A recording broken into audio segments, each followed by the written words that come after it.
अब कुछ बच्चे सोचेंगे PV equal to 1/3 mn VRMS का स्क्वायर, ठीक है। लेकिन अब वो सोचेंगे कि भाई टेम्परेचर फिक्स है तो VRMS फिक्स कर दिया उन्होंने, मान लो वॉल्यूम फिक्स कर दिया, मास के डायरेक्टली प्रोपोर्शनल आप वो बोलेंगे कि हो सकता है, पर उसमें दिक्कत ये कि आपको फिर नंबर ऑफ मॉलिक्यूल्स के बारे में बताना पड़ेगा। और VRMS में भी क्या होता है, 3RT बाई एक नीचे मॉलिक्यूलर मास आता है। तो पॉइंट ये है कि बहुत सारी आपको इंफॉर्मेशन देनी पड़ेगी तब जाके आप मास के बारे में थोड़ा सा बता पाओ। केवल आधी अधूरी इंफॉर्मेशन से क्वेश्चन सॉल्व कर पाना पॉसिबल नहीं हो पाएगा, तो उस वजह से इसको मैं बोनस कर दूंगा, ठीक है। हाँ, अब बच्चों बताओ, अभी रुके, मैं स्टार्टिंग से चल रहा हूं। फर्स्ट 5 क्वेश्चन में कोई डाउट? फर्स्ट 5 अप टू, हाँ बोलो। Third, 2 whistle equal volume hydrogen 1 helium. देखो टेम्परेचर सेम है तो स्पीड होगी 3RT/m। हाइड्रोजन के लिए 2, हीलियम के लिए 4। तो मॉलिक्यूलर मास में 2 का फर्क है, मॉलिक्यूलर मास में 2 का फर्क है तो स्पीड में √2 का फर्क होगा।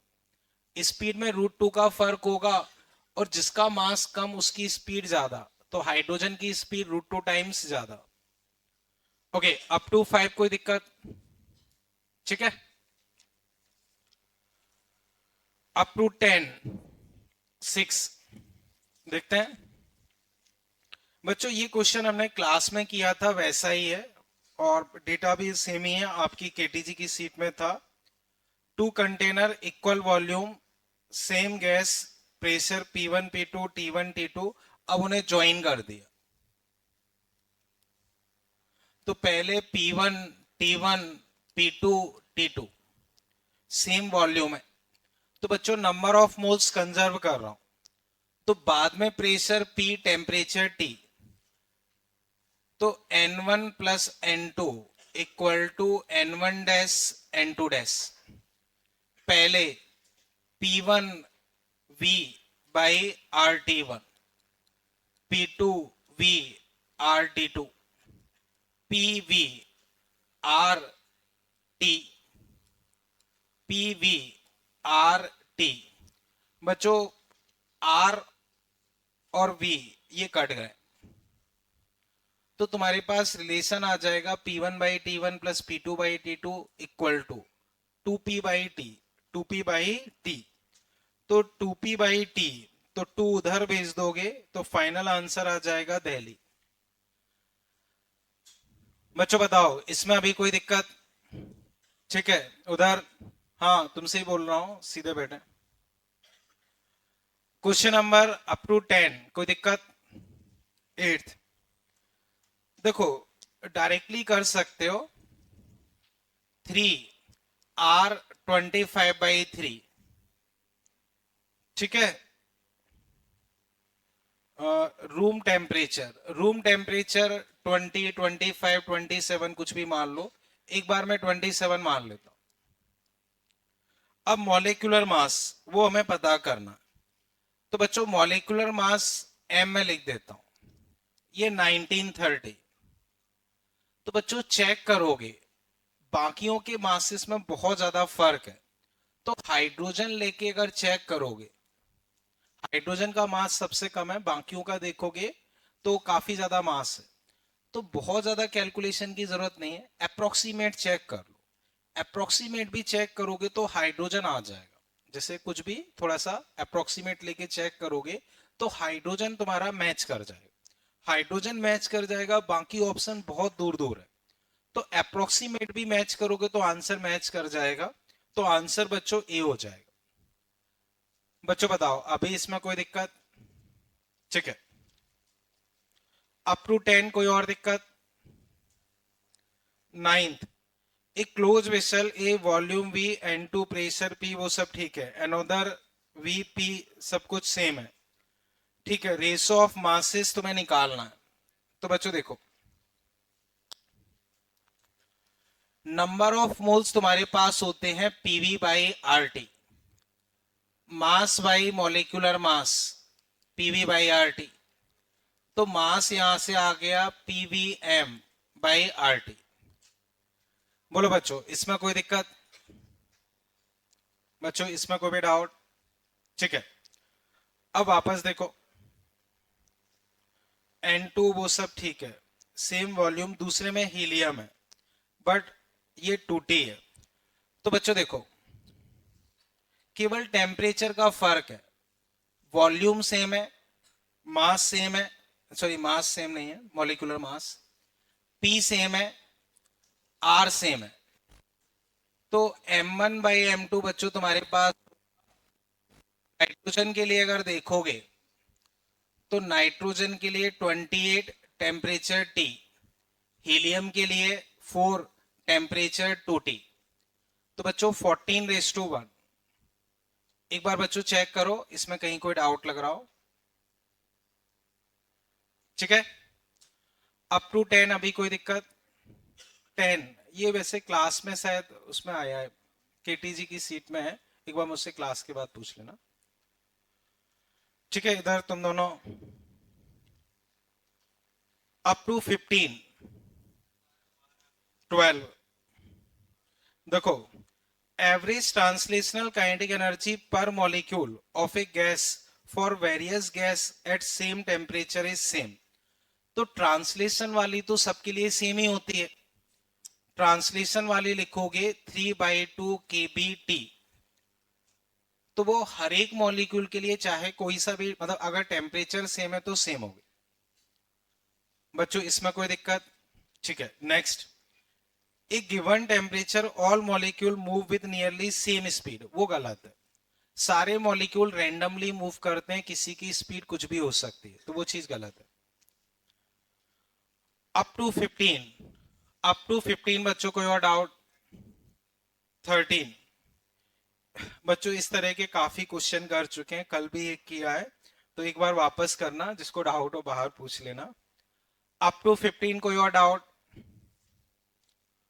अप टू 20 बच्चों इधर, हाँ डिस्कशन बंद कर लो, कोई भी डिस्कशन नहीं करे उसका ध्यान रखे। 16 देख लेते हैं बच्चों, वैसे ये भी आ चुका है पर देख लेते हैं। देखो टीपी ये ग्राफ है, तो PV equal to NRT, T equal to PV by NR. तो बच्चों टी और पी के बीच में ग्राफ स्ट्रेट लाइन तब होगा जब ये कांस्टेंट हो। तो v बाई एन आर तुम्हारा स्लोप होना चाहिए। v बाई एन आर अगर तुम्हारा स्लोप है तो जिसका वॉल्यूम ज्यादा उसका स्लोप ज्यादा।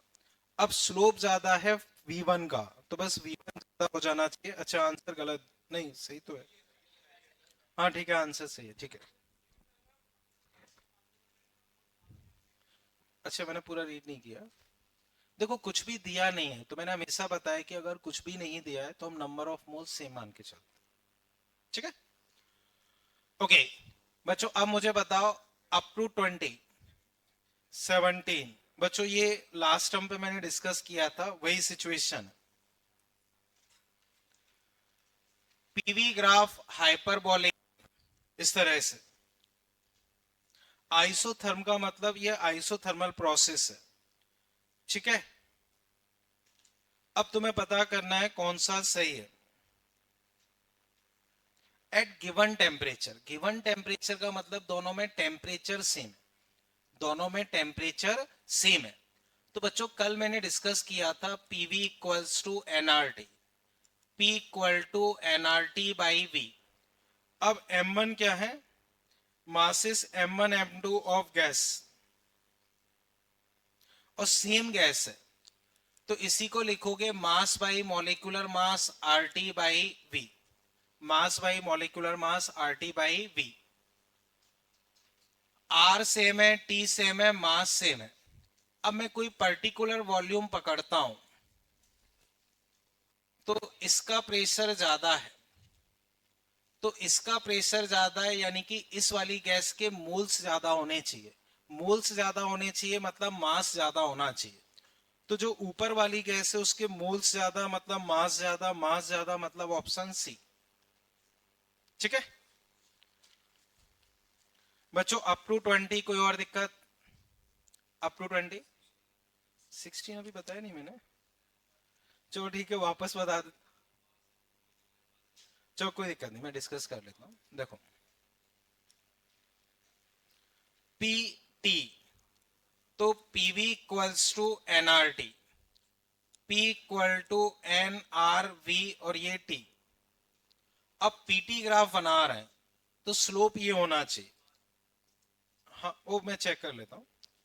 Pressure versus temperature graph of an ideal gas at constant volume of ideal gas on, ठीक है। Now mass of gas is double and volume half.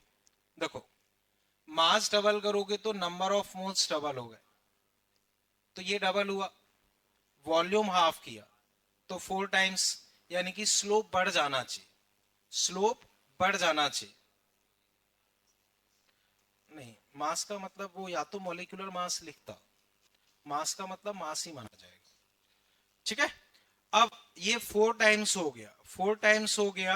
Then corresponding pressure, तो देखो पहले ए था, अब बढ़ा हुआ स्लोप होना चाहिए, तो ऑप्शन क्या हो जाएगा? बी, ठीक है। बच्चों मुझे फिर बताओ अप टू 20 कोई दिक्कत?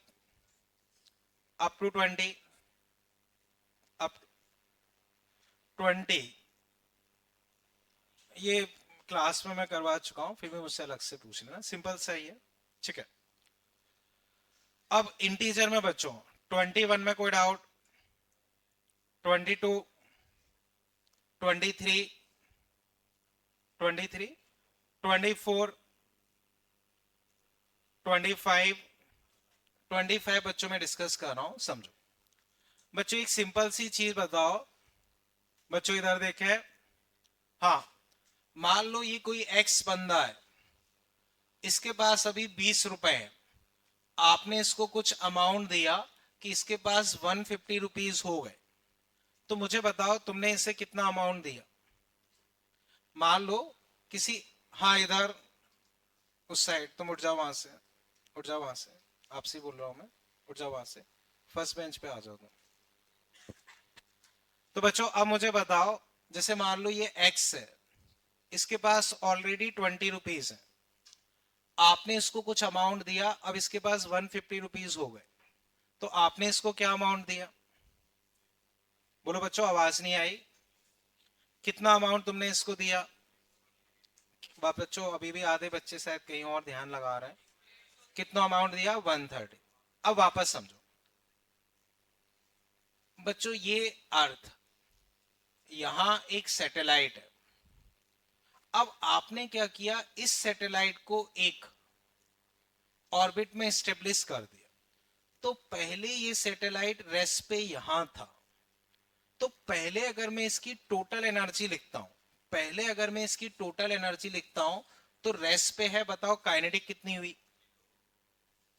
पोटेंशियल अगर मैं लिखूंगा माइनस का G M M by are.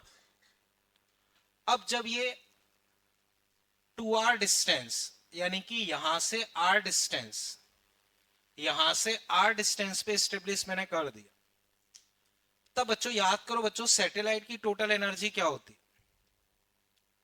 Satellite की टोटल एनर्जी याद करो बच्चों, सैटेलाइट की टोटल एनर्जी का फॉर्मूला या तो काइनेटिक प्लस पोटेंशियल कर दो, या मैंने फॉर्मूला बता रखा है ये, क्लियर है?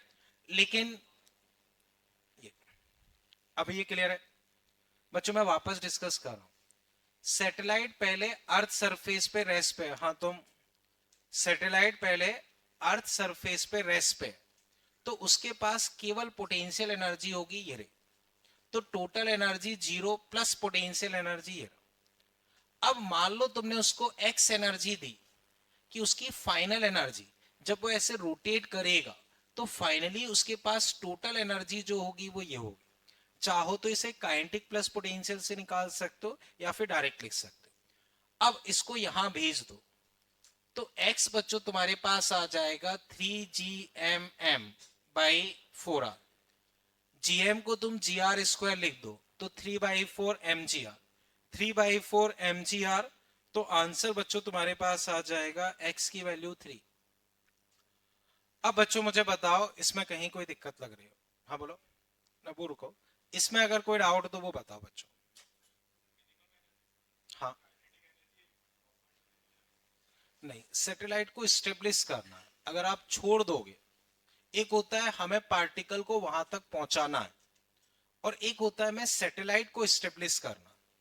अगर पार्टिकल को केवल टॉप पॉइंट पे पहुंचाना है तो हम यहाँ पे एनर्जी केवल पोटेंशियल वाली लिखते हैं, दैट इज gm/2r। लेकिन ये पार्टिकल नहीं है, ये सैटेलाइट है, और उसको उस ऑर्बिट में स्टेब्लिश करना, तो आपको टेंजेंशियली फेंकना पड़ेगा ऑर्बिटल स्पीड से, तो काइनेटिक भी आएगी, पोटेंशियल भी आएगी, और दोनों का एडिशन टोटल ही आएगी। तो बच्चों अब मुझे बताओ, इसमें कहीं कोई दिक्कत? क्लियर है भैया? ठीक है। हाँ, आप कौन सा बोल रहे थे? 24। बच्चों एक 24 में और डिस्कस कर रहा हूं, उसे तुम देखो।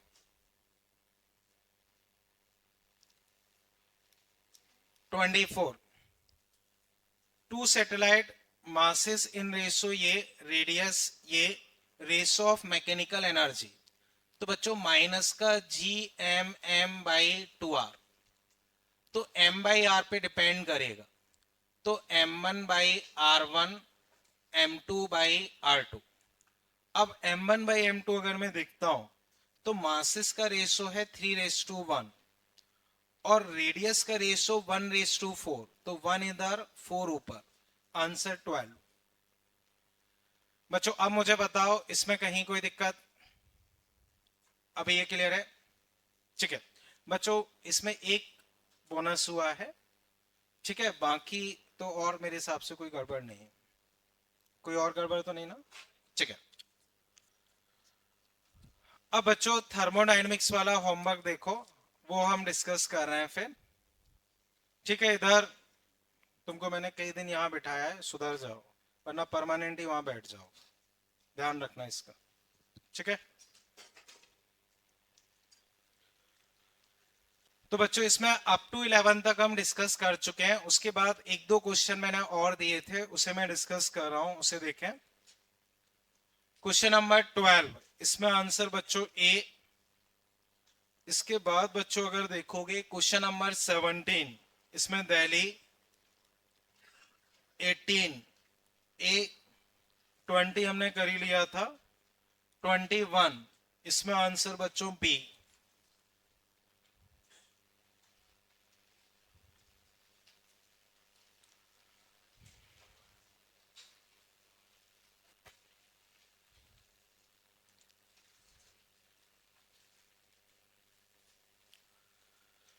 ठीक है, अब बच्चों देख रहे हैं, देखो स्टार्टिंग 12 से कर रहा हूं। क्वेश्चन नंबर 12 जिससे सॉल्व हुआ हो वो एक बार हैंड राइज करे, सॉल्व हुआ हो जिससे। ठीक है, हाँ 12 सॉल्व किससे हुआ? बोलो बच्चों, इतनी बड़ी क्लास में किसी से नहीं हुआ, आसान सा ही क्वेश्चन है। क्वेश्चन नंबर 12 जिसे सॉल्व हुआ हो वो एक बार हैंड राइज करे। किसी से भी नहीं हुआ, चलो कोई नहीं, अभी देखते हैं। फिर कौन सा था? 17, अभी डिस्कस करते हैं, पर जिससे सॉल्व हुआ वो एक बार हैंड राइज करे। तुम बताओ तुमने क्या किया?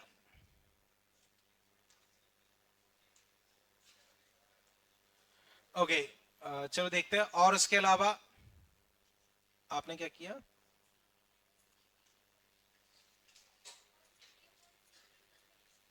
बस बहुत आसान क्वेश्चन है, बहुत आसान क्वेश्चन। ठीक है ना, चलो सही है, बिल्कुल गुड। नेक्स्ट देखते हैं बच्चों 18। 18 तो खैर थ्योरेटिकल है, छोड़ो। 21 बच्चों ये किससे हुआ?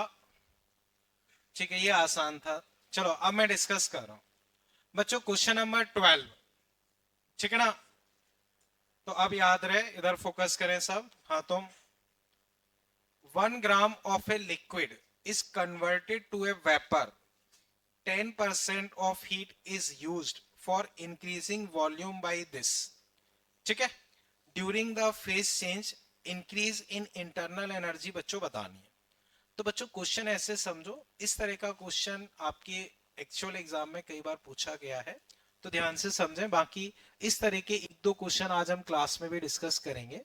जैसे मान लो पानी है, पानी को तुम गर्म करके वेपर बना रहे हो, तो बच्चों पानी मान लो तुम्हारे पास 2 ग्राम है, तो उसका वॉल्यूम कितना होगा 2 ml। लेकिन उसी को तुम गैस में कन्वर्ट कर दोगे तो वॉल्यूम कम होगा या बढ़ेगा? अगर तुम पानी को उबाल के वेपर बना देते हो तो वॉल्यूम बढ़ेगा या कम होगा? वॉल्यूम बढ़ेगा। बच्चों अब पानी को जब तुम गर्म करते हो तो हम मान के चलते हैं कि खुले एटमॉस्फेयर या कांस्टेंट प्रेशर पे तुम गर्म कर रहे हो। तो अगर प्रेशर कांस्टेंट है तो कांस्टेंट प्रेशर पे प्रोसेस कौन सी होती है? आइसोबैरिक। आइसोबैरिक में बच्चों याद करो वर्क डन का क्या फॉर्मूला था? P delta we. तो अगर मैं वर्क डन लिखता हूं तो प्रेशर तुमको दे रखा है बच्चों, देखना 3 × 10⁵। अब इंक्रीज इन वॉल्यूम तुम्हें खुद ही दे रखा है, और कितना दे रखा है? 1600 × 10⁻⁻6। ठीक है। अब देखो 160 और ये 480 जूल। बच्चों ये -6 क्यों किया है? क्योंकि ये सेंटीमीटर क्यूब है, उसको मीटर क्यूब में कन्वर्ट करोगे तो ये। तो वापस मैं रिपीट कर रहा हूं, work done, work done P delta we, P delta we. तो प्रेशर फिक्स है और इंक्रीज इन वॉल्यूम, तुम लैंग्वेज देखो, volume is increase by this, तो सीधा तुम्हें डेल्टा वी दे दिया। बताओ इसमें कहीं कोई दिक्कत? वर्क डन क्लियर है। अब देखो delta Q, delta U plus work done, तुमसे कहा है 10% इसमें गया तो 90% इसमें गया और 100% हीट। ये चीज समझे?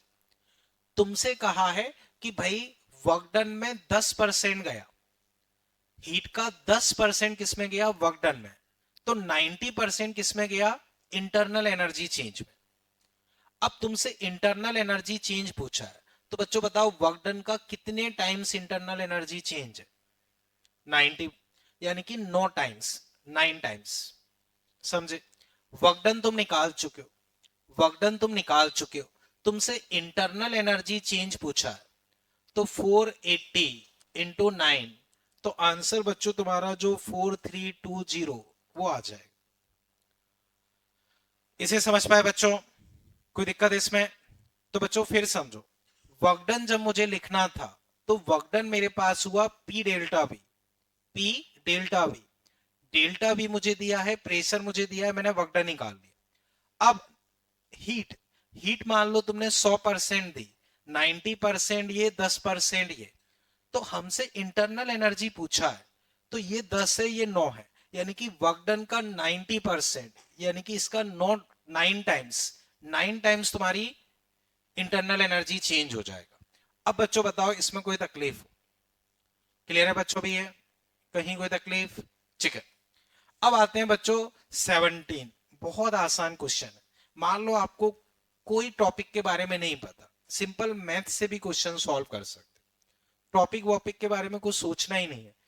लैंग्वेज जरूर थोड़ी सी टफ लगती है बट बहुत आसान क्वेश्चन है। देखो तो उसे बच्चों समझें इधर, for ideal gas difference between two specific heat. अब वो कोई सी भी हो सकती है स्पेसिफिक हीट, हमने सीपी माइनस सीबी एक बार मान लिया तो वो 4150 दिया है। ठीक है। And ratio of two specific heat ये, तो CP by CV 1.4। What is the specific heat at constant volume, तो सीवी निकालना। तो बच्चों यहां से देखो सीपी क्या हो गया? 1.4 सीवी। ये क्लियर है? इधर रखो 1.4 CV minus CV 4150, 0.4 CV 4150, CV यहां से आ गया 4150 अपॉन 0.4, चेक करोगे तो बच्चों 10375 आ जाएगा। वापस समझो, डिफरेंस तुम्हें दे रखा है सीपी माइनस सीवी ये है और सीपी बाई सीवी ये है, तो सीपी यहां से 1.4 सीवी, सीपी की जगह मैंने 1.4 सीवी रखा, 0.4 सीवी ये आ गया। यहां तक बच्चों कोई तकलीफ? सीबी माइनस सीपी, तो उसे क्या लिखोगे? नहीं गलत, देखो सीपी बड़ा होता है तो फिर वो माइनस में लिखना पड़ेगा या तो, हाँ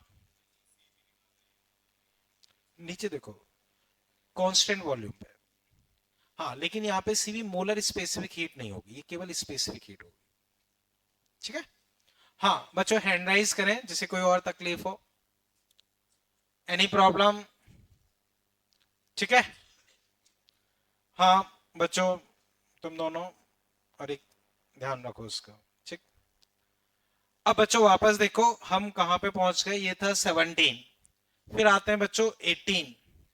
बच्चों वो कल हमने डिस्कस किया था, फिर भी बता रहा हूं। CP is always greater than CV in gases. ठीक है, होता है, पता है, सीपी माइनस सीवी आर वो होता है, तो पहली चीज सही है। अब दूसरा statement, work done at constant pressure is more than eight constant volume, वो रीजन भी सही है। बच्चों हमने इसका डेरिवेशन भी देखा था, याद करो, delta Q delta U plus work done. तो जब कांस्टेंट वॉल्यूम होता है तो वर्क डन जीरो होता है, ये चीज तो सेम ही रहती है। लेकिन कांस्टेंट प्रेशर पे ये work done n R delta T आ जाता है, तो कांस्टेंट वॉल्यूम पे ये चीज जीरो होती है, और कांस्टेंट प्रेशर पे ये एनआर डेल्टा टी आती है। तो इसी वजह से अपना एक एक्स्ट्रा फैक्टर आर इसमें आ जाता है। कल मैंने प्रूफ करके बताया था, CP equal to CV plus R. उसके पीछे रीजन ये वर्क डन ही था, वहां वर्क डन जीरो था, यहां वर्क डन ये था, उस वजह से तुम्हारा एक आर एक्स्ट्रा आ जाता है। तो कहीं ना कहीं जो सेकंड स्टेटमेंट है वो सही है और उससे रिलेटेड ही है, तो हम ऑप्शन इसमें फर्स्ट बोल सकते हैं। हाँ बोलो। नहीं देखो, एक जनरल स्टेटमेंट हम लेके चल रहे हैं, जनरल स्टेटमेंट अगर लेके चले, तो भी अगर हम सोचते तो तुम ये कह रहे हो कि वर्क डन निगेटिव हो सकता है।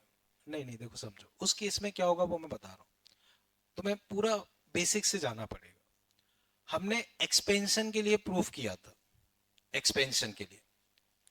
अब तो वर्क डन निगेटिव कब होगा, जब कंप्रेशन हो। कंप्रेशन होगा तो N C delta T, N F I two R delta T, और यहां तुम लिखोगे एन आर डेल्टा टी। तो जब कंप्रेशन होगा तब ऐसा होगा।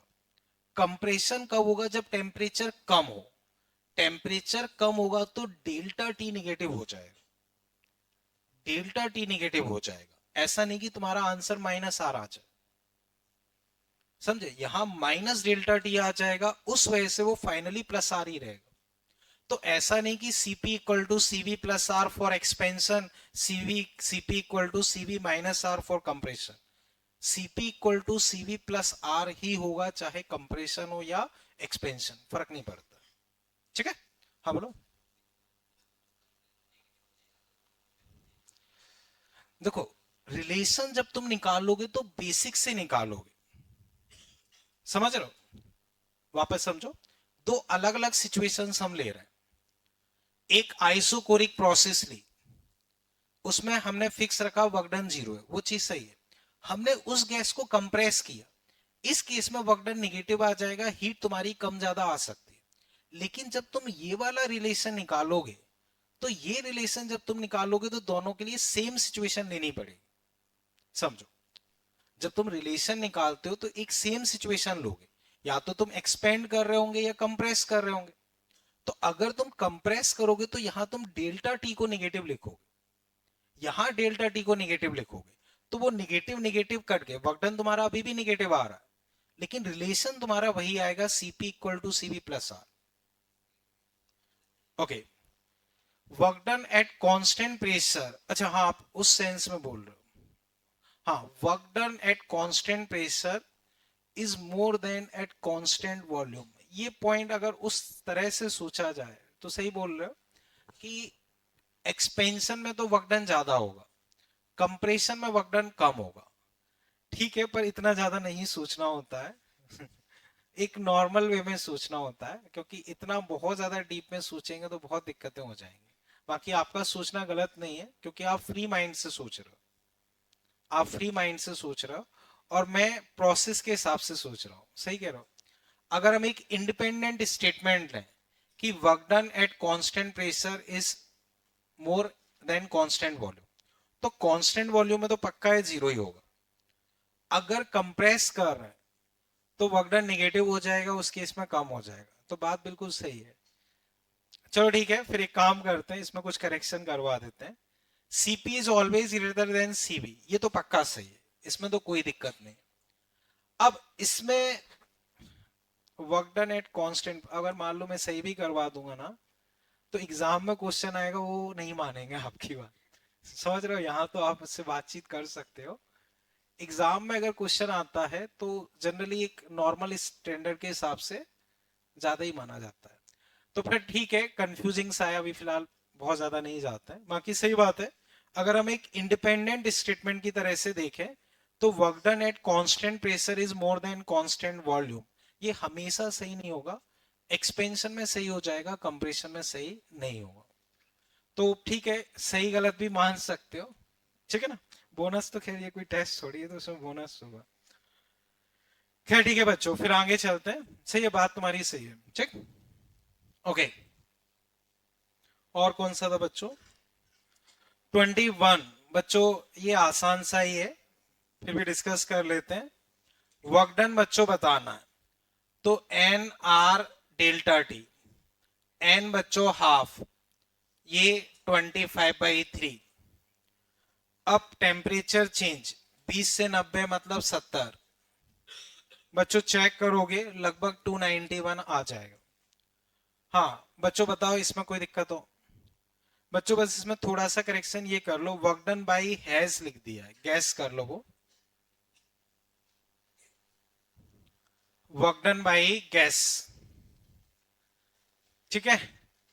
तो बच्चों सोच रहा था आज केटीजी का वो डिस्कस करेंगे, पर इतना डिस्कशन में टाइम चला जाता है कि फिर मन नहीं करता है। तो अभी थोड़ा सा टॉपिक फिर कंटिन्यू कर लेते हैं, ठीक है। तो बच्चों आइसोथर्मल प्रोसेस हम डिस्कस कर रहे थे, उसी को फिर आगे कंटिन्यू करते हैं,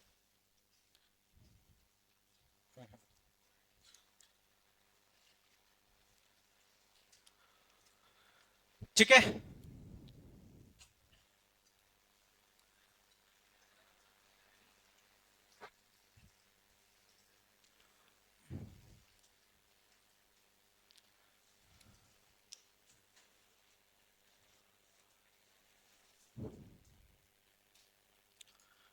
तो बच्चों आइसोथर्मल प्रोसेस हमने स्टार्ट कर दी थी, उसके बारे में हम चीजें देखते हैं। तो बच्चों देखो, लास्ट टर्म पे सबसे पहले हमने पढ़ा था आइसोकोरिक प्रोसेस। बच्चों बताओ आइसोकोरिक प्रोसेस में क्या कांस्टेंट होता है? वर्क डन क्या होगा? वर्क डन जीरो है तो हीट किसके बराबर होगी? इंटरनल एनर्जी के। और internal energy change N, F/2 R delta T. उस प्रोसेस के लिए बच्चों बताओ बल्क मॉड्यूलस क्या था? बल्क मॉड्यूलस इनफाइनाइट, ठीक है। अब उसके बाद बच्चों आइसोबैरिक, बच्चों इधर आइसोबैरिक में क्या फिक्स था? उसके लिए बल्क मॉड्यूलस जीरो। उसकी स्पेसिफिक हीट को किससे डिनोट करते हैं? सीपी, सीपी, क्लियर है। CP equal to CV plus R. Work done लिखोगे तो पी डेल्टा वी या एनआर डेल्टा टी। अब आता है आइसोथर्मल। आइसोथर्मल, तो आइसोथर्मल में क्या कांस्टेंट होगा? आइसोथर्मल में क्या कांस्टेंट है? टेम्परेचर। तो उतना हमने कर लिया था, ग्राफ बच्चों हमने देख लिए थे, वहां तक कोई दिक्कत? तो बच्चों टेम्परेचर कांस्टेंट होगा, ग्राफ देख लिए थे, उसके अलावा कुछ किया था? इतना ही किया था ना, ठीक है। अब आते हैं बच्चों नेक्स्ट। नेक्स्ट बच्चों लिख लो internal energy change. Internal energy change, internal energy change, तो delta U N F/2 R delta T, ठीक है। अब बच्चों बताओ आइसोथर्मल के लिए डेल्टा टी क्या होगा? आइसोथर्मल के लिए डेल्टा टी, तो इंटरनल एनर्जी चेंज तुम्हारा कितना आ गया? जीरो, बस खत्म। तो इतना कंप्लीट कर लो।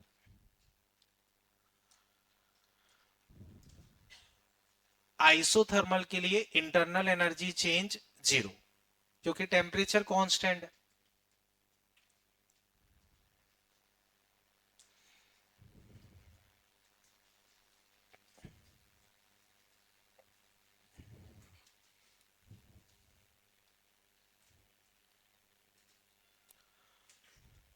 अब वर्क डन। तो बच्चों याद रहे, कभी भी तुम्हें वर्क डन लिखना है, कभी भी वर्क डन लिखना है, इधर वर्क डन अगर तुम्हें लिखना है तो P dv का इंटीग्रेशन v इनिशियल से v फाइनल, ये चीज दिमाग में है। अब वापस समझो, आइसोकोरिक में dv जीरो हो गया था तो वर्क डन जीरो, आइसोबेरिक में प्रेशर कांस्टेंट था, बाहर आ गया। तो पॉइंट मेरा यह है कि basic formula of work done ये है, इसी से ही अपने बाकी फॉर्मूले ड्राइव होते हैं। तो कभी भी तुम अटक रहे हो, कोई अलग तरह की प्रोसेस आ गई है, तो यहीं से सॉल्व करोगे। बट स्टैंडर्ड प्रोसेस के लिए फॉर्मूला याद रहे, तुम अपना टाइम बचा सकते हैं, बस ये फायदा रहता है। बेसिक फॉर्मूला ये है, ऐसी इंटरनल एनर्जी चेंज का ये फॉर्मूला हमेशा एप्लीकेबल, हमेशा एप्लीकेबल है, कोई सी भी प्रोसेस हो फर्क नहीं पड़ता। ये चीज क्लियर है। अब इसी को मैं मॉडिफाई कर रहा हूं। बच्चों बताओ पीवी इक्वल्स टू, तो पी क्या निकला, एनआरटी बाई वी। तो अब पी को मैं लिख रहा हूं NRT by V dV, V initial से वी फाइनल। बच्चों बताओ एन कांस्टेंट है वेरिएबल, आर आइसोथर्मल के लिए टी, कांस्टेंट अलग हो गए, वन बाई वी का इंटीग्रेशन लॉग वी, तो N R T log V, V initial से V final, N R T बच्चों log V final minus log V initial. तो फाइनली जो तुम्हारे पास वर्क डन आया N R T log V final by V initial. तो इतना छाप लो बच्चों, फिर देखते हैं। कर लो बच्चों इतना कंप्लीट।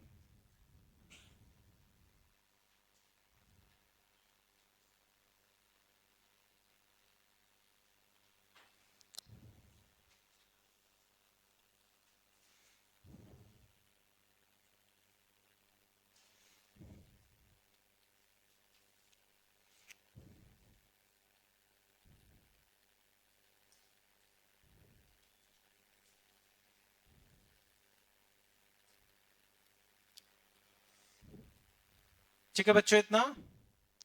अब बच्चों से कहूं, आइसोथर्मल प्रोसेस को ही हम बॉयल्स लॉ भी बोलते हैं। क्या बोलते हैं? Boyle's law. तो यह वापस देखना, पीवी इक्वल्स टू एनआरटी। बताओ N fix, R fix, T fix, तो पीवी तुम्हारे पास क्या हो गया? फिक्स। तो पी इनिशियल वी इनिशियल किसके बराबर होगा? P final V final. तो P initial by P final क्या हुआ? V final by V initial. तो वर्क डन का बच्चों एक और फॉर्मेट आ जाएगा एनआरटी लॉग। याद रहे प्रेशर के टर्म्स में P initial by P final है, प्रेशर के टर्म्स में P initial by P final है। समझे बच्चों? कर लो फटाफट। तो याद रहे बेसिक फॉर्मूला पीडीवी का इंटीग्रेशन है। आइसोथर्मल में सॉल्व करने के बाद फॉर्मेट ये आ जाता है। फॉर्मूला याद रहना चाहिए क्योंकि ज्यादा यूज होता है। भूल जाते हो तो ड्राइव कर सकते हो, पर स्टैंडर्ड फॉर्मूला याद रखोगे तो बेटर है। ठीक है, इतना और कंप्लीट कर लो।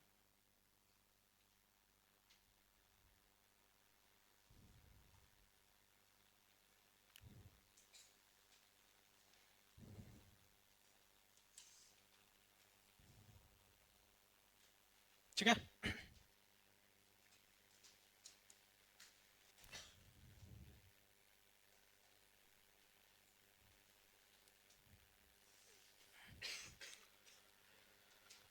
अब बच्चों अगर मैं फर्स्ट लॉ अप्लाई करता हूं, from first law,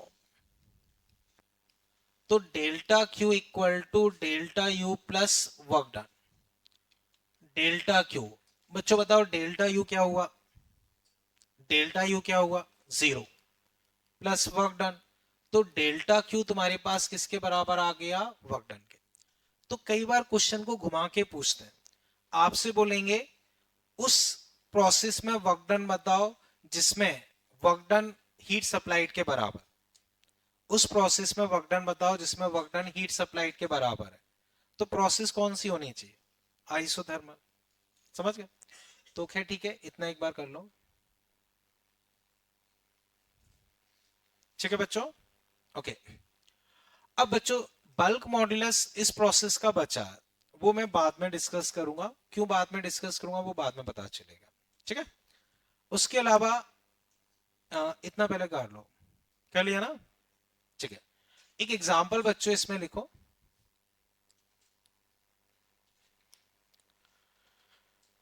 calculate calculate molar specific heat, calculate molar specific heat for isothermal process, calculate molar specific heat for isothermal process. अब बच्चों थोड़ा अपना दिमाग लगाओ और सोचो इस प्रोसेस के लिए, हाँ, calculate molar specific heat for isothermal process. तो आइसोथर्मल प्रोसेस के लिए तुम्हें मोलर स्पेसिफिक हीट लिखना है, अपना दिमाग यूज करो और सोचो क्या होना चाहिए, फिर मैं डिस्कस करता हूं।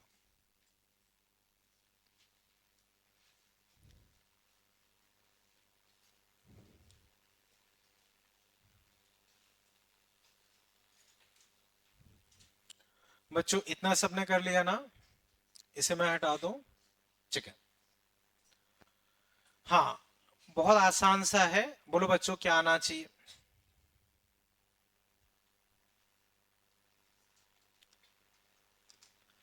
Delta Q N C delta T. अब सोचो,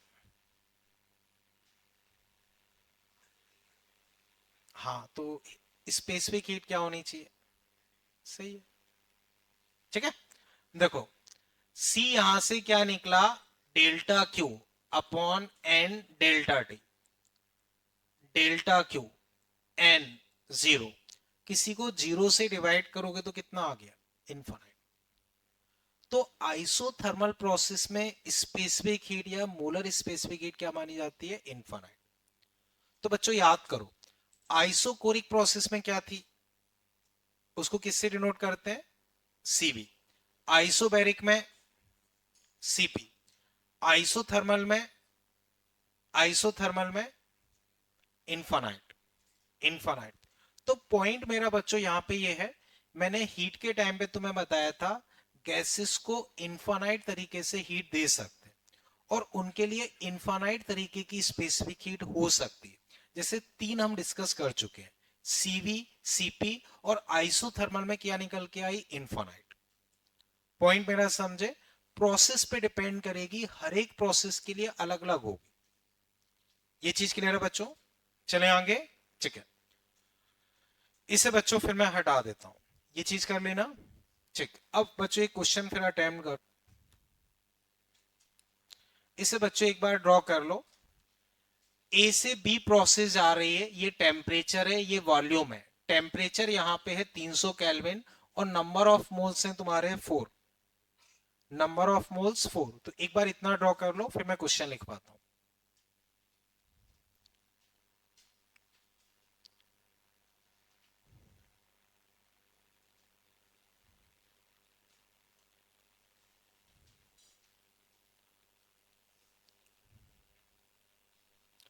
ठीक है बच्चों, ए से बी प्रोसेस आ रही है, 2 मीटर क्यूब से 4 मीटर क्यूब तुम्हारा वॉल्यूम हो गया, टेम्परेचर 300 केल्विन है, नंबर ऑफ मोल्स 4 है। इतना कर लिया। अब बच्चों इसमें लिख लो, calculate delta U comma work done comma delta Q, calculate delta U comma work done comma delta Q for process A B, for process A B. तो बच्चों बताओ ए बी प्रोसेस कौन सी प्रोसेस है, तो बताओ डेल्टा यू क्या होगा। अब वर्क डन वगैरह बहुत आसानी से लिख सकते हो, एक बार लिख लो फिर मैं चेक कराता हूं, आंसर बोले नहीं।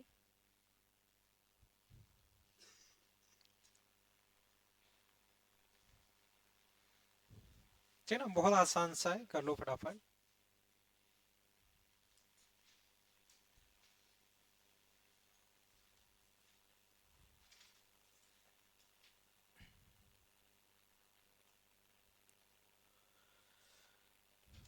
बच्चों बताओ वर्क डन जिससे हो गया हो।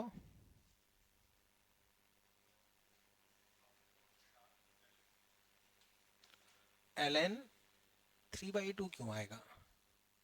सही है बच्चों, बहुत सीधा सा क्वेश्चन है। N R T log V final by V initial, ये वर्क डन होता है।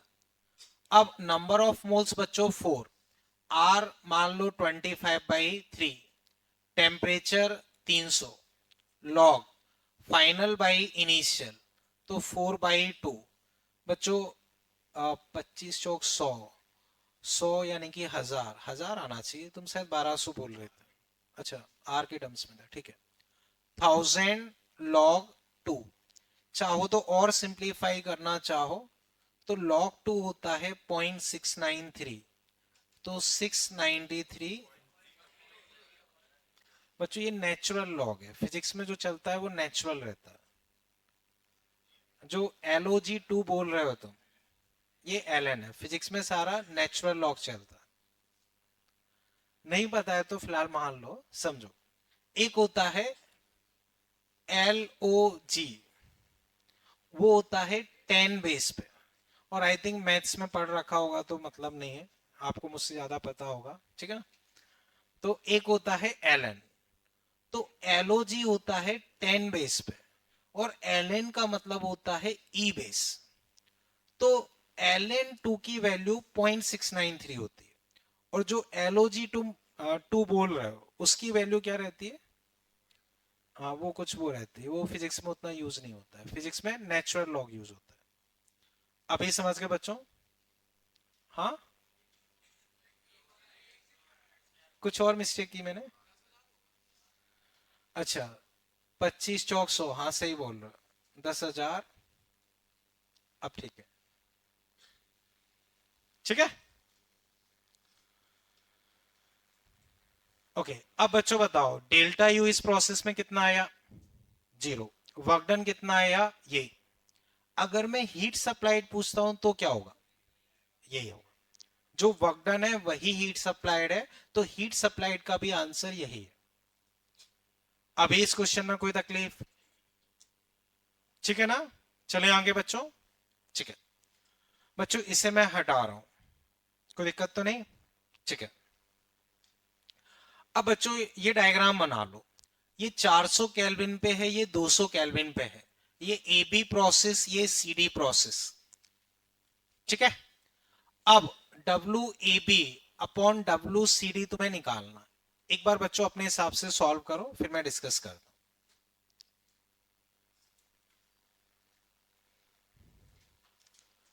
आंसर बच्चों बोलना नहीं है, जब मैं पूछूं तब बताओ। बाकी बच्चों बताओ ए बी और सी डी प्रोसेस कौन सी है? आइसोथर्मल प्रोसेस है। आइसोथर्मल प्रोसेस अगर है तो जो हमने पिछला क्वेश्चन किया है तुम देखो लगभग वैसा ही क्वेश्चन है, लगभग वैसा ही है।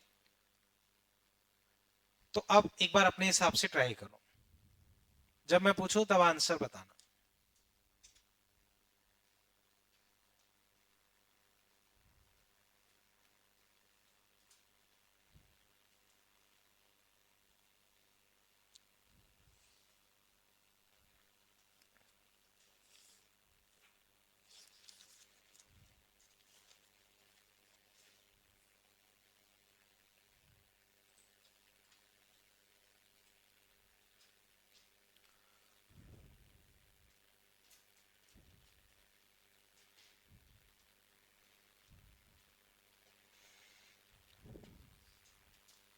हम्म, क्या चीज? नहीं नहीं नहीं, इंफॉर्मेशन पूरी है, सोचो एक बार। हाँ बच्चों ड्रॉ कर लिया, ये 200 केल्विन, ये 400 केल्विन। तो मैं डब्ल्यू ए बी, तो ए से बी वर्क डन और सी से डी वर्क डन, उसका रेशो बताना। आंसर बच्चों जब मैं पूछूं तब बताना, ठीक है ना। और सेल्फ से अटेम्प्ट करें, जो हमने पुरानी चीजें सीखी हैं उसको इसमें यूज करने का ट्राई करें। क्वेश्चन टफ नहीं है, आसान है। मोल्स सेम लेके चलेंगे, ठीक है ना। मोल्स कांस्टेंट लेके ही चलते हैं, जब भी कोई भी क्वेश्चन हो अगर प्रोवाइडेड नहीं है तो नंबर ऑफ मोल्स सेम लेके चलते हैं।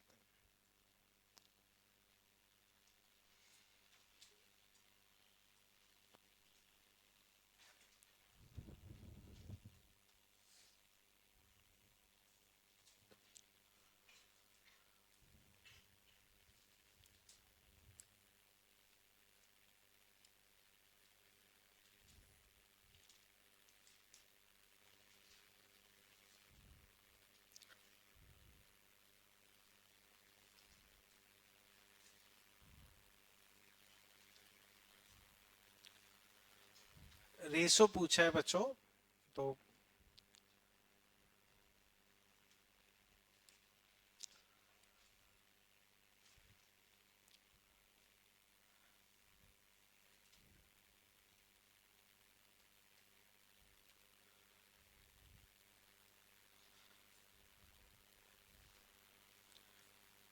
अब बच्चों हैंड राइज करें जिनसे हो पाया हो, कोई भी जो बताना चाहे बोलो। कैसे? बिल्कुल ठीक है। देखो बहुत आसान सा क्वेश्चन है, समझो बच्चों। देखो पीवी इक्वल्स टू एनआरटी, यहां T equal to PV by NR, तो T equal to V N R P. अगर मैं टीपी ग्राफ बना रहा हूं और स्ट्रेट लाइन है तो ये कांस्टेंट होना चाहिए। यानी कि बच्चों जो डॉटेड मैंने ग्राफ बनाए हैं, देखो डॉटेड लाइन जो बनाई है, तो जो ये डॉटेड लाइन है व्हाइट कलर की, वो ये बता रही कि इस पूरे पे वॉल्यूम कांस्टेंट है। तो हर पॉइंट पे अगर मैं वॉल्यूम देखूंगा तो 10 लीटर है, तो हर जगह 10 litre 10 litre 10 litre 10 litre, let say 10 litre या 10 मीटर क्यों मान लिया। ऐसे बच्चों इस पूरे पे हर जगह वॉल्यूम कांस्टेंट होगा, इस पूरे पे वॉल्यूम कांस्टेंट होगा। स्लोप कम है तो वॉल्यूम कम होगा। ये 10 है तो मान लो ये 8 होगा, 5 होगा, 4 होगा, कुछ भी हो सकता है। तो लेट से मैंने इसको V1 बोल दिया और ये V2। ये पॉइंट समझे? तो बच्चों अब मेरा बात समझो, बताओ सी पॉइंट पे वॉल्यूम कितना है। अगर मैं V1 इसे मान रहा हूं तो बताओ सी पॉइंट पे वॉल्यूम कितना है। और ए पॉइंट पे ऐसे ही, डी पॉइंट पे वॉल्यूम, बी पॉइंट पे, ये पॉइंट समझे। इस पूरी लाइन पे वॉल्यूम कांस्टेंट है, तो मैं इसे V1 मानूंगा तो ये भी V1, ये भी V1। यहां V2 मानता हूं तो ये सब V2 हो गए। अब मैं ए बी का वर्कडन लिख रहा हूं, तो N R temperature 400 log final by initial, तो V2 बाई V1।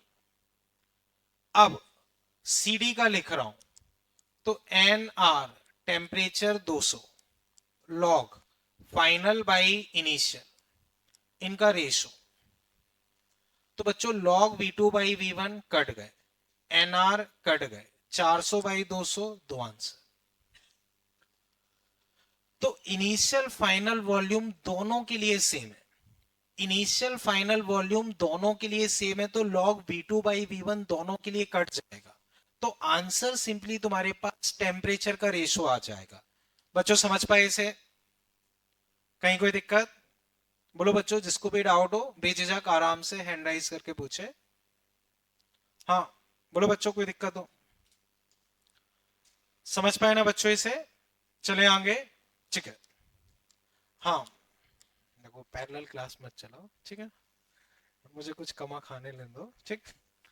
ओके, तो देखते हैं बच्चों, जो मैं डिस्कस कर रहा हूं उसे देखें। आज हमने क्वेश्चन नंबर 12 डिस्कस किया था, पी डेल्टा वी। उसमें 1600 मीटर सेंटीमीटर क्यूब वॉल्यूम था, याद आया बच्चों? फिर बच्चों मैंने बताया था उस तरह के काफी कुछ क्वेश्चंस आपके एग्जाम में पूछे जाते हैं, तो उस तरह के कुछ क्वेश्चन मैं डिस्कस कर रहा हूं, उस पर फोकस करते हैं। एक सिंपल सी चीज का आंसर बताओ। आइस को तुम पानी में मान लो पुट कर रहे हो, तो वो तैरेगी या डूबेगी? तो बताओ डेंसिटी किसकी कम होनी चाहिए, आइस की या पानी की? ये क्लियर है, ठीक है। अब आइस जब मेल्ट होती है तो क्या बनता है? तो आइस की डेंसिटी कम या ज्यादा? आइस की डेंसिटी कम, आइस की डेंसिटी कम। अब बस एक सिंपल सी क्वेश्चन का आंसर बताओ, आइस अगर मेल्ट होती है, आइस अगर मेल्ट होती है, जैसे तुम बाजार से 5 लीटर आइस लेके आए, 5 लीटर आइस लेके आए, तो उससे पानी 5 लीटर बनेगा, कम बनेगा, ज्यादा बनेगा? क्योंकि पानी की डेंसिटी ज्यादा होती है तो वॉल्यूम कम होगा। तो 5 लीटर अगर तुम्हारे पास आइस है, जैसे मान लो 1 लीटर की बोतल तुमने फ्रिज में जमाने रख दी, 1 लीटर आइस बन गई। अब जब वो मेल्ट होगी तो वॉल्यूम उसका कम होगा, तो थोड़ी सी बोतल खाली हो जाएगी। तो बच्चों मुझे बताओ, आइस मेल्ट हुई, आइस मेल्ट हुई, तो वॉल्यूम कम हुआ या बढ़ा? कम हुआ।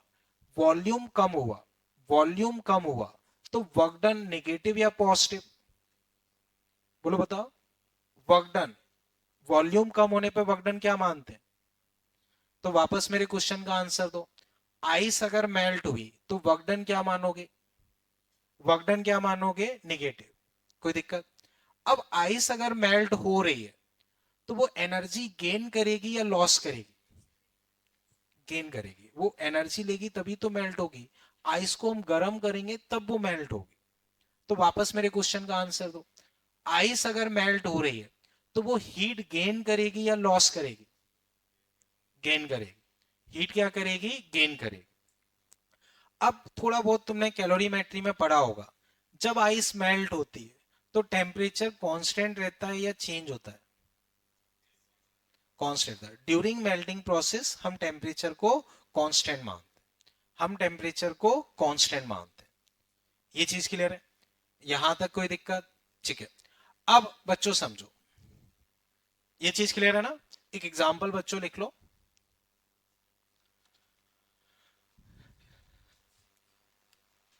If ice melt then write sign of delta U, work done and delta Q. तो बच्चों सबसे पहले बताओ वर्क डन का साइन क्या होगा? वर्क डन का साइन बोलो बच्चों, नेगेटिव। अब बताओ हीट सप्लाइड, क्योंकि वो हीट गेन करेगी तो पॉजिटिव। ठीक है ना? अब इन दोनों को पहले चेक कर लो, फिर मैं डिस्कस करता हूं। वॉल्यूम कम होगा तो वर्क डन नेगेटिव। ठीक है ना? ये आपके एग्जाम में पूछा हुआ क्वेश्चन है, उसमें ये 2-3 पॉइंट थे जो मैं डिस्कस कर रहा हूं। ठीक है ना? ये दोनों क्लियर है ना? अब डेल्टा यू थोड़ा सोच के बताना, फिर मैं डिस्कस करूंगा। सोचो एक बार, फिर मैं डिस्कस करता हूं। देखो, अब तुम उस लॉजिक से सॉल्व करोगे कि टेम्परेचर वही रहा तो डेल्टा यू जीरो, तुम्हें वो आंसर लग रहा है, लेकिन वो गलत है, वो गलत है। तुम इसमें क्या करोगे? फर्स्ट लॉ लगाओगे, delta Q, delta U plus work done, ये प्लस है, डेल्टा यू निकालना है, ये नेगेटिव है, इसको वहां भेजोगे तो प्लस ही हो जाएगा। तो डेल्टा यू का साइन क्या आएगा? प्लस। अब आपके दिमाग में डाउट आएगा, सर अभी भी आपने सिखाया कि टेम्परेचर कांस्टेंट तो इंटरनल एनर्जी चेंज जीरो। बिल्कुल होता है, लेकिन एक पॉइंट और है, वो fix amount of particular gas के लिए होता है। गैस में भी हमेशा नहीं है, fix amount of particular gas. यहां क्या हुआ, जब आइस मेल्ट हुई तो उसने अपना इंटरनल स्ट्रक्चर चेंज कर लिया, उसने अपनी बॉन्डिंग वगैरह बदल ली, तो मटेरियल अब वो नहीं रहा है। जैसे याद करो, मैंने एक क्वेश्चन डिस्कस किया था, कोई मिक्सचर है, उसमें 50% एटम डिसोसिएट हो गए, याद हो, टेम्परेचर वही रहा, तो इंटरनल एनर्जी चेंज आ गया था। तो याद रहे, वो fix amount of particular gas के लिए होता है। यहां ऑब्जेक्ट अपना नेचर बदल रहा है, तो वो फंडा यहां नहीं लगेगा। अभी समझ गए ना? आप सोचो, टेम्परेचर कांस्टेंट है, आइसोथर्मल प्रोसेस, वो गैस के लिए, और गैस में भी fix amount of particular gas. Point समझे? एक क्वेश्चन था जिसमें टेम्परेचर सेम था, एटम्स में डिसोसिएट हो गई थी, तब इंटरनल एनर्जी सेम नहीं रही थी, याद है ना? तो इसमें ऐसा फंडा नहीं कि भाई टेम्परेचर सेम है तुम जीरो कर दो, वो गलत होगा। अभी इसमें कोई दिक्कत तो नहीं? चलें बच्चों आगे, क्लियर है ना ये अभी? ठीक है। अब इसी पैटर्न का बच्चों और एक क्वेश्चन रहता है, वो फिर हम डिस्कस करते हैं। इसकी सारी चीजें समझ गए ना? वॉल्यूम कम हो रहा है तो वर्क डन नेगेटिव, चूंकि वो मेल्ट हो रही है तो हीट गेन करेगी, तभी तो मेल्ट हो पाएगी। तो हीट गेन कर रही है तो डेल्टा क्यू क्या हो गया, पॉजिटिव। ये प्लस, तो डेल्टा यू भी क्या आ गया, प्लस। अभी इसके सारे पॉइंट्स क्लियर हैं। अब इसी में बच्चों फिर डेटा बेस्ड क्वेश्चंस होते हैं, उसे हम समझते हैं। इसे हटा दो। तो बच्चों ये भी तुम्हारे एग्जाम में पूछा हुआ क्वेश्चन है, और ये भी एग्जाम में पूछा हुआ क्वेश्चन है।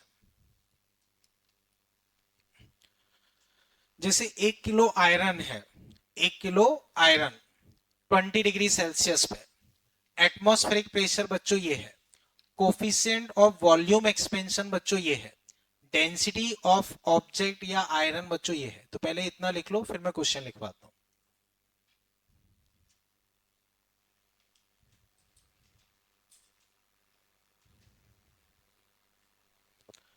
1 किलो आयरन का कोई ब्लॉक है, उसका टेम्परेचर है 20, एटमॉस्फेरिक प्रेशर 10⁵। बच्चों याद रहे, जब भी दिया है तो ठीक है, नहीं दिया है तो हम एटमॉस्फेरिक 10⁵ मानते हैं।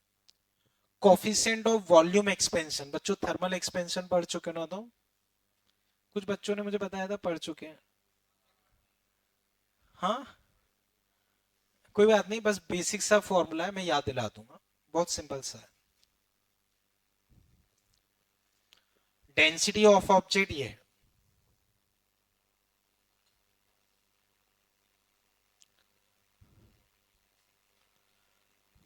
ठीक है।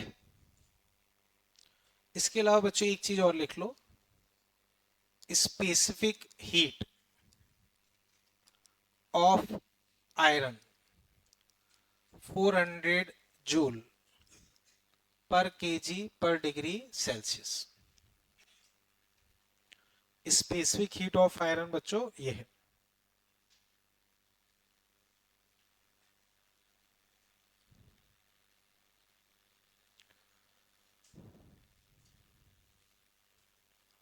ठीक है,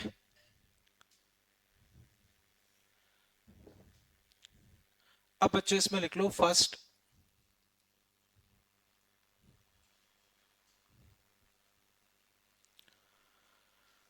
first calculate, calculate increase in temperature, calculate increase in temperature and volume, calculate increase in temperature and volume if we provide 20,000 joule heat, if we provide 20,000 joule heat to block, if we provide 20,000 joule heat to block। तो बच्चों बताओ, पहले part में तुमसे पूछा है temperature change and volume change, तो याद करो डेल्टा क्यू किसके बराबर होता है, एम एस डेल्टा टी। निकालो temperature change, calculate temperature change and volume change, शायद मैंने ये लिखवा है, या calculate increase in temperature and volume if we provide 20,000 joule heat to iron block. बहुत आसान सा है, बताओ बच्चों क्या आ गया। देखो वो अपनी तरफ से नहीं मानते, अगर वैसा कुछ होगा तो बताया जाएगा।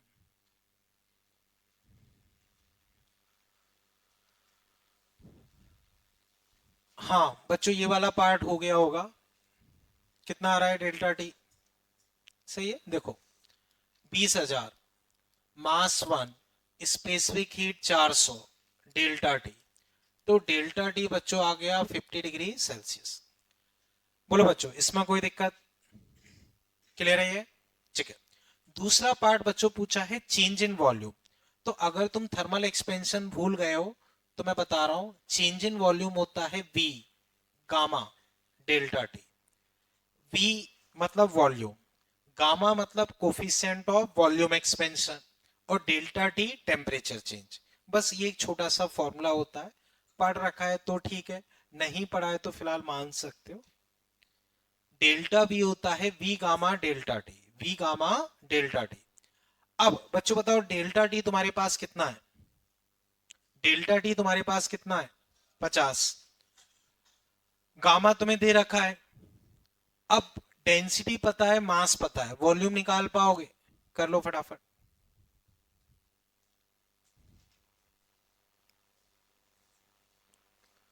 तो रेसो के फॉर्म में छोड़ देना। हाँ बोलो।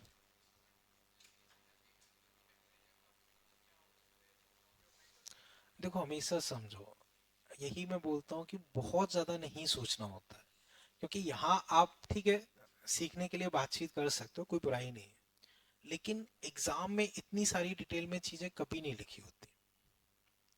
आपको कुछ चीजें अजम्पशंस मान के चलनी पड़ती है। जैसे मैंने तुम्हें बताया कि N1T1 वाला क्वेश्चन था, उसमें लिखा होना चाहिए कि सेम टाइप की गैस होती है, लेकिन कई बार क्वेश्चन आया और नहीं लिखा होता। तो हाँ, जैसे मान लो पानी वाला केस है, तो पानी में सबको पता है कि 100 डिग्री सेल्सियस पे वो इवोपरेट हो जाता है। तो वहां हम ये मान के चलते हैं कि वो प्रोवाइड करे ना ना करे हमें पता होना चाहिए।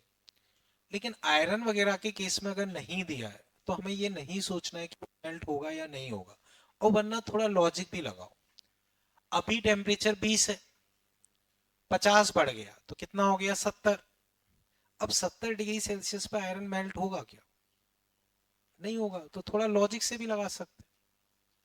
ठीक है। हाँ, अगर बाई चांस ये 70,000 या 7,000 डिग्री सेल्सियस आ रहा होता तो फिर भी सोचते, बट ना एक नॉर्मल लॉजिक से हम लगा सकते हैं कि 20 और 50 70, 70 पे आयरन थोड़ी मेल्ट होगा। ठीक है। तो बच्चों आई थिंक कर लिया होगा। देखो डेल्टा वी, वॉल्यूम बच्चों 1/9000, गामा बच्चों 9 × 10⁻⁻⁵, और डेल्टा टी 50। तो 9 से 9 कट गए बच्चों, मैं डायरेक्ट लिख रहा हूं -5 -7, मैं अगर गलत लिखूं तो चेक करो। सही है बच्चों, कोई तकलीफ इसमें? चले आगे। ठीक है। अब नेक्स्ट बच्चों इसमें लिख लो, फर्स्ट टू पार्ट क्लियर है ना, एमएस डेल्टा टी और ये। ठीक। अब नेक्स्ट बच्चों लिख लो, calculate calculate work done and internal energy change. Calculate work done and internal energy change. तो बच्चों अब बहुत आसान है, वर्क डन तुम्हें लिखना है, तो इस तरह की प्रोसेस को हम कौन सी मान के चलते हैं? Isobaric process. क्योंकि आयरन वगैरह तुम गर्म करोगे तो एटमॉस्फेयर में गर्म करोगे, वहां प्रेशर कांस्टेंट होता है। तो आइसोबेरिक प्रोसेस के लिए बताओ वर्क डन क्या होगा? बोलो बच्चों, आइसोबेरिक के लिए वर्क डन का formula P delta we. Pressure तुम्हें पता है, वॉल्यूम चेंज तुम्हें पता है, निकाल लोगे। और फिर फर्स्ट लो लगा के तुम क्या निकाल सकते हो? Internal energy change. कर लो फटाफट। फर्स्ट टू पार्ट में बच्चों जिसको भी तकलीफ हो जरूर पूछे। क्लियर है ये? फर्स्ट टू पार्ट में कोई दिक्कत? अब नेक्स्ट टू पार्ट लिखवा दिया ना, calculate change in internal energy and work done.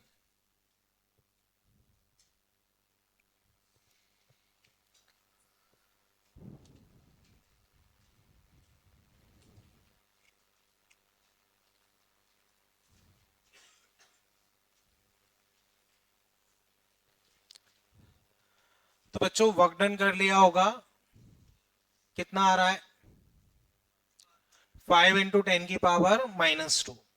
तो बच्चों वर्क डन लिखोगे P delta we, pressure 10⁵, volume 5 × 10⁻⁻⁷। तो बच्चों इसको लिख सकते हो 5 × 10⁻⁻² या 0.05। बोलो बच्चों कोई तकलीफ हो इसमें? क्लियर है? ठीक है। अब इंटरनल एनर्जी चेंज, बोलो बच्चों क्या आएगा? बच्चों हीट तुमने दी 20,000, डेल्टा यू पूछा है ये 0.05, तो यहां से डेल्टा यू तुम्हारे पास आ गया 19,999।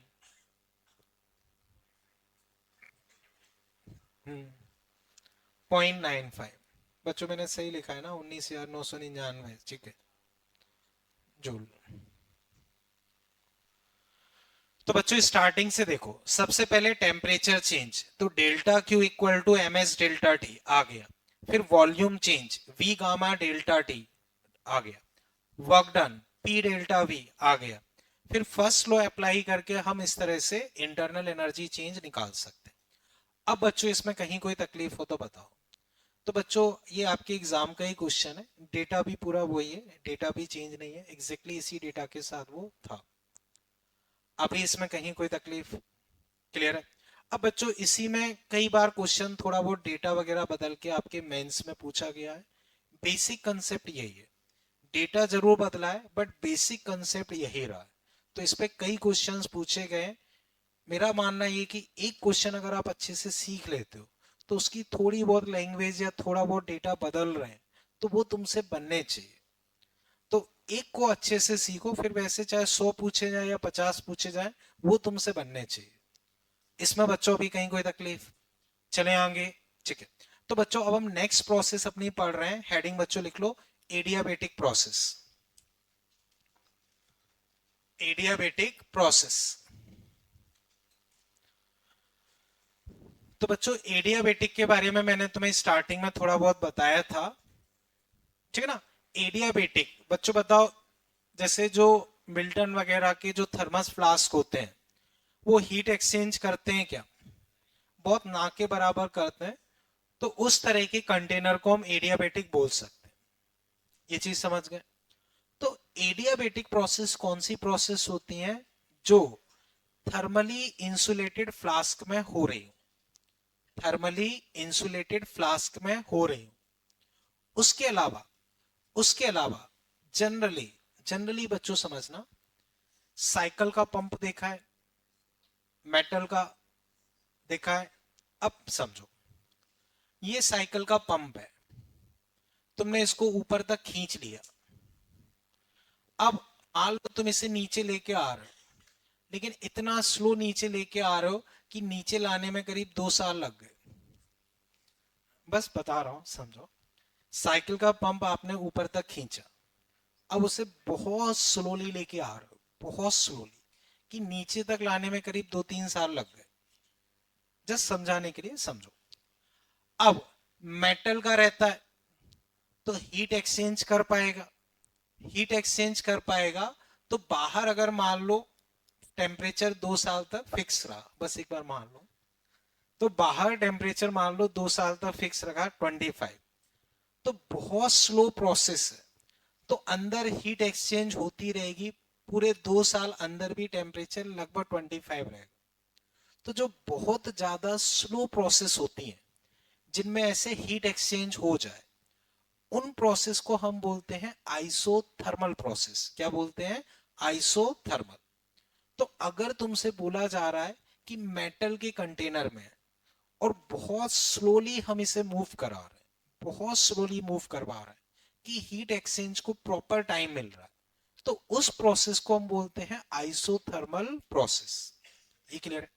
अब तुमने पिस्टन ऐसे खींचा और इंस्टेंटली 0.00001 सेकेंड में नीचे ले आए, तो बहुत तेजी से नीचे ले आए, बहुत तेजी से नीचे ले आए, तो हीट एक्सचेंज को टाइम नहीं मिल पाता, हीट को बाहर निकलने का टाइम नहीं मिल पाता है।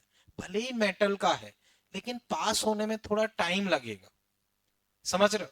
तो पास होने में टाइम लगेगा, उस वजह से हम अगर बहुत फास्ट प्रोसेस हो तो उसको हम एडियाबेटिक मान के चलते। तो कई बार लैंग्वेज में लिख देता है कि प्रोसेस इज वेरी फास्ट, तो उसका मतलब वो बता रहा है कि एडियाबेटिक है। और इस तरह की सिचुएशन कुछ दिए और बहुत स्लो बोल रहा है तो उसका मतलब आइसोथर्मल है। पॉइंट बच्चों समझे? तो अब कंक्लूजन बताओ, एडियाबेटिक में बाहर से कोई हीट अंदर आती है क्या? अंदर से बाहर जाती है, तो हीट एक्सचेंज क्या हुआ? जीरो। हीट एक्सचेंज क्या हुआ? जीरो। किस तरह की प्रोसेस होंगी? जो थर्मली इंसुलेटेड फ्लास्क में हो रही हो या बहुत फास्ट हो रही हो। पॉइंट समझ गए बच्चों? ठीक है। तो अब बच्चों इसमें तुम लिख लो adiabatic process. In this process there will be no heat exchange from surrounding, no heat exchange from surrounding। तो एडियाबेटिक प्रोसेस में सराउंडिंग से कोई भी हीट एक्सचेंज नहीं होगी। In this process there will be no heat exchange from surrounding.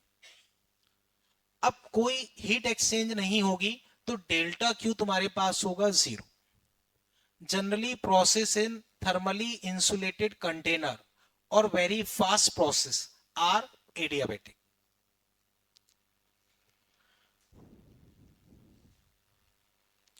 तो जो बहुत फास्ट प्रोसेस हो या थर्मली इंसुलेटेड कंटेनर में हो रही हो, उन प्रोसेस को तुम क्या बोलोगे? Adiabatic process.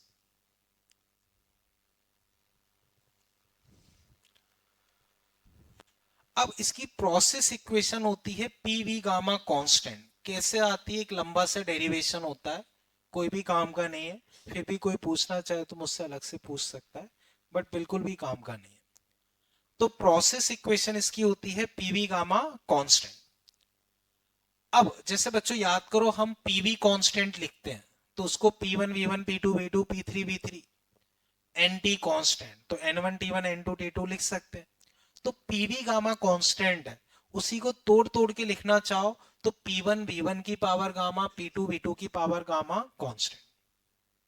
हाँ, गामा बच्चों वही है CP/CV, ये पावर में है, पावर में.